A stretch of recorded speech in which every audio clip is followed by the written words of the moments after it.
A partir deste momento, estaremos transmitindo para a comunidade espírita de Ponte Nova e região, palestra realizada por Ana Paula Aleixo Lana, do grupo da Fraternidade Espírita Paz e Renovação.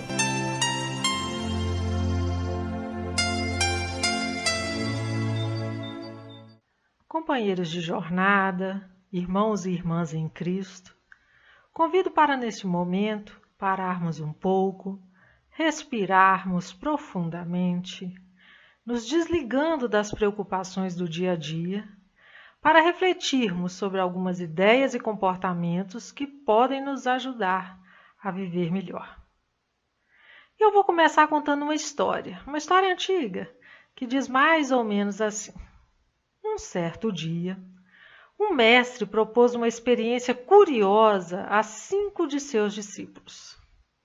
Nessa experiência, os discípulos foram vendados e conduzidos a um local onde deveriam tocar algo grandioso a fim de adivinharem do que se tratava. Os discípulos foram então posicionados em círculo ao redor do objeto, de forma que podiam tocá-lo sem saírem de seus lugares. O primeiro discípulo, movido pela vaidade de acertar antes dos demais, passou rapidamente as mãos sobre o objeto e logo disse: "Já sei o que é, mestre. É um tapete." O segundo discípulo, também afoito, afirmou apressadamente: Não pode ser um tapete. É comprido e redondo. É uma cobra." Já o terceiro discípulo falou um tanto exaltado: "Isso não é um animal, seu idiota, é o tronco de uma árvore." O quarto discípulo apalpou várias vezes e então sentenciou com segurança: "Isso não é um tapete, nem uma cobra e nem tampouco um tronco. Estão todos enganados, isso é uma lança e bem pontiaguda." O mestre, silencioso, olhava com compaixão seus discípulos enquanto aguardava a manifestação do quinto e último. Este, mais cauteloso, após explorar bastante tudo o que conseguia tocar e ficar um longo período pensativo, exclamou com convicção: "Mestre, isso é apenas uma corda." E uma discussão acalorada se iniciou entre os discípulos sobre quem estava com a razão, sem que conseguissem chegar a um consenso. Cada um defendia seu ponto de vista com veemência, afinal, haviam tocado com as próprias mãos e, por esse motivo, tinham convicção absoluta daquilo que falavam. Quem estava errado era o outro. Para acalmar os ânimos exaltados, o mestre, então, pronunciou-se um tanto quanto pesaroso pelo desfecho da experiência. E ele disse assim: "Bem, infelizmente, vocês não tiveram êxito nessa experiência. Nenhum de vocês acertou. E o grande erro de todos foi defender cada um, de forma exclusivista, o seu ponto de vista, sem levar em consideração o ponto de vista do outro. Se considerasse que cada um teve acesso a uma pequena parte do todo e ouvissem a percepção do outro, refletindo sobre o que poderia ter todas essas características ao mesmo tempo, possivelmente chegariam ao resultado correto." Em seguida, retirou as vendas dos jovens discípulos, que então puderam contemplar um belo e enorme elefante à sua frente. Foi então que os aprendizes perceberam que todas as opiniões tinham, de certo modo, seus fundamentos. Todos estavam certos sobre o seu ponto de vista, mas erraram porque consideraram apenas a sua verdade. O primeiro discípulo, que afirmou que se tratava de um tapete, havia tocado a orelha do elefante. Já o segundo discípulo, que disse ser uma cobra, havia tocado a tromba do animal. Aquele que acreditou que era o tronco de uma árvore, na verdade, tocou uma das patas do elefante. E o quarto discípulo, que defendeu se tratar de uma lança pontiaguda, estava à frente do elefante e segurou a presa do animal. E o quinto e último discípulo, que tinha certeza de que se tratava de uma corda, nada mais fez que segurar o rabo do elefante. Privados da visão e impossibilitados de tatear todo o enorme animal, eles só podiam acessar uma pequena parte à sua frente, o que lhes fornecia uma percepção muito limitada. Só poderiam descobrir que se tratava de um elefante se juntassem as percepções de cada um como se junta as peças de um quebra-cabeças. Bom, essa é uma história antiga contada pelos orientais, mas que nos permite muitas reflexões. Quantas vezes defendemos nossos pontos de vista, ainda imperfeitos e limitados, como verdades incontestáveis, desconsiderando completamente o ponto de vista do outro? E assim como os discípulos desse conto, nós também ainda estamos vendados pela vaidade que nos impede de ver e pelo orgulho que nos torna surdos às verdades da vida. Porque a verdade do outro é uma parte da verdade, é uma peça do grande quebra-cabeças da vida que nós precisamos montar, nós juntos precisamos montar. Jesus nos alertou sobre isso várias vezes. Quando lemos lá no Evangelho ele dizer: aquele que tem olhos de ver, que veja, e aqueles que têm ouvidos de ouvir, que ouça. Porque temos olhos sim, mas nem sempre enxergamos a verdade. E também temos ouvidos, mas quase nunca ouvimos o ensinamento da vida. Grande parte dos desentendimentos entre as pessoas é resultado de cada um defender o seu ponto de vista sem se permitir ver as coisas sob o ponto de vista do outro. Todos nós queremos ter razão o tempo todo e não abrimos mão da nossa verdade. O outro está sempre errado. E discutimos e nos afastamos quando o outro não aceita aquilo que eu falo. Como se o meu jeito de entender a vida fosse o único jeito correto. Competimos para ver quem está com a razão, ao invés de estabelecermos um sistema de cooperação, onde cada um contribui com a parcela do seu saber para juntos descortinarmos uma verdade maior. Uma verdade que não é minha nem sua, mas da vida, do universo, de Deus. Quando atingirmos esse patamar de compreensão, de que nenhum de nós nesse planeta detém a verdade completa, e que, por outro lado, cada um está certo sobre o seu ponto de vista, nossas mentes se abrirão para novos horizontes. E lembrando o grande cientista Einstein, quando ele disse que a mente que se abre a uma nova ideia jamais voltará ao seu tamanho original. Tudo seria mais fácil se admitíssemos a possibilidade do outro estar certo. Somos individualidades que trazemos uma forma muito particular de entender a vida. Estamos construindo nossas verdades através das várias tentativas e erros nessa esteira da vida que remonta a séculos. Como os discípulos do conto, cada um fala daquilo que consegue tocar e perceber, que é só uma pequena parte de um todo. Eu tenho a minha percepção e você tem a sua. Nenhum de nós está certo ou errado neste momento, mas estamos todos buscando um mesmo objetivo, que é uma compreensão maior, uma compreensão da vida. Por isso, não nos cabe desacreditar a verdade do outro, considerando exclusivamente o nosso ponto de vista. Precisamos ouvir e considerar sempre o que o outro tem a dizer. Se compreendêssemos isso, certamente evitaríamos muitos dissabores e muitas discussões inúteis. Mas isso é possível. Nós só precisamos nos esforçar, dando um primeiro e um importante passo, que é desenvolver a nossa humildade.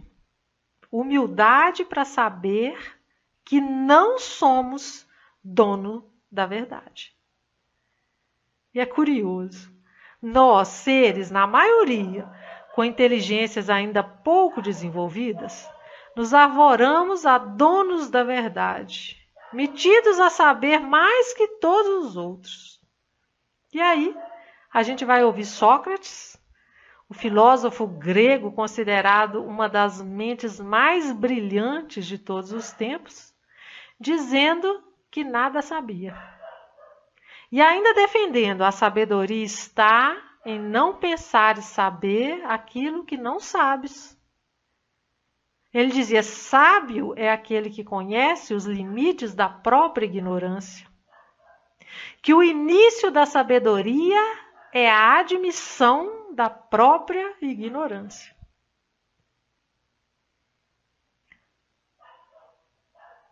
Uma mente destacada dentro da história da humanidade nos falando isso. Porque nós podemos saber de muita coisa, é verdade. Mas diante do que ainda desconhecemos, nosso saber é insignificante. O orgulho de nos acharmos sábios só atrasa as nossas vidas, porque nos priva de aprender com o outro. Enquanto ficamos competindo para provar que estamos certos e o outro errado, perdemos a oportunidade de somarmos nossos pontos de vista e alcançarmos um patamar maior de compreensão. Quantas vezes defendemos ferozmente nosso ponto de vista e depois, mais tarde, constatamos que estávamos errados? E é assim mesmo, acontece com todos nós que estamos em caminhada evolutiva. É como observar algo de longe e supor o que seja. E à medida que vamos nos aproximando e enxergando melhor, aí sim nós descobrimos o do que realmente se trata. Nós teremos todas essas certezas quando atingirmos o ápice de nossa evolução. Mas até chegarmos lá, devemos ter o cuidado de expor nossas ideias, nossas convicções, como verdades em construção, como uma percepção atual que está em constante evolução. Devemos ter a humildade de jamais impor aquilo que pensamos como uma verdade absoluta. A imposição de ideias apenas afasta as pessoas do nosso convívio, nos deixando sós com nossos pontos de vista incompletos e imperfeitos. Que sejamos construtores de pontes, jamais construtores de muros.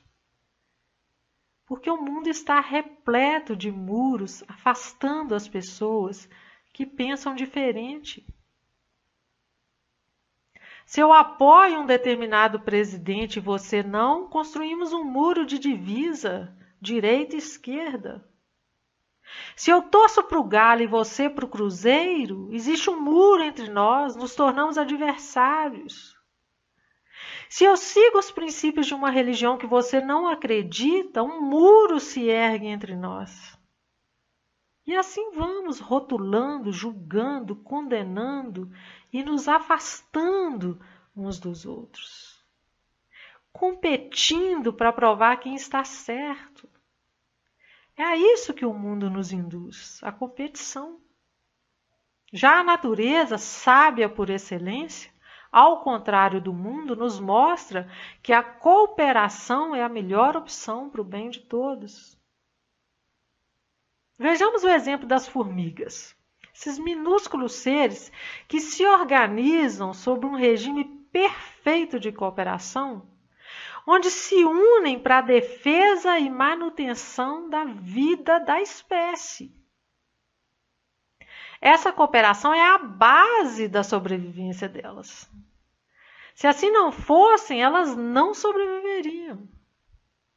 Quando nos sentimos ameaçados por uma única formiga, nós pisamos nela e pronto, acabou. Mas nós vamos lá e pisamos num formigueiro? Nunca. É a natureza nos provando que união faz a força.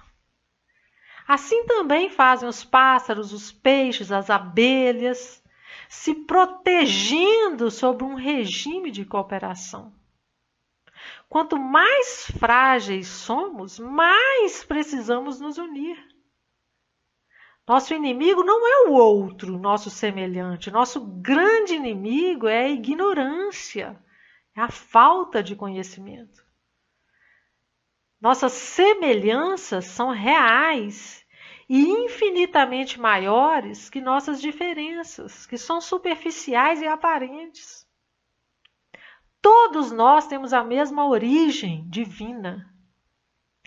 Todos nós estagiamos por milênios pelos diversos reinos da vida, reino mineral, vegetal, animal, para finalmente conquistarmos o patamar de homens, de espíritos imortais. E o destino de todos nós também é o mesmo. É alcançarmos esse reino angelical. Não podemos nos segregar porque somos de etnias diferentes, de países diferentes, de partidos políticos diferentes, de condições sociais diferentes ou de orientações sexuais diferentes. Pertencemos todos a uma única raça, a raça humana. Precisamos de cooperação e união para somar forças, conhecimentos, experiências, pontos de vistas e alcançarmos juntos uma compreensão maior e mais exata, derrotando assim nosso verdadeiro inimigo, que é a ignorância. É ela que atrasa a nossa caminhada rumo à perfeição, rumo à verdade universal, rumo à felicidade sem rusgas, rumo a Deus. Que possamos sempre ser pontes. Pontes para vencermos a distância entre nós e o Pai. E que esse Pai, de misericórdia infinita, que nos concedeu Jesus como tutor e mestre, possa guiar nossos passos, hoje e sempre. Que assim seja. Agradeço a atenção de todos e me despeço, desejando paz em seus lares, em seus corações, e rogando a Jesus, nosso Mestre Maior, uma nova oportunidade para estarmos juntos novamente. Muito obrigada. Que assim seja.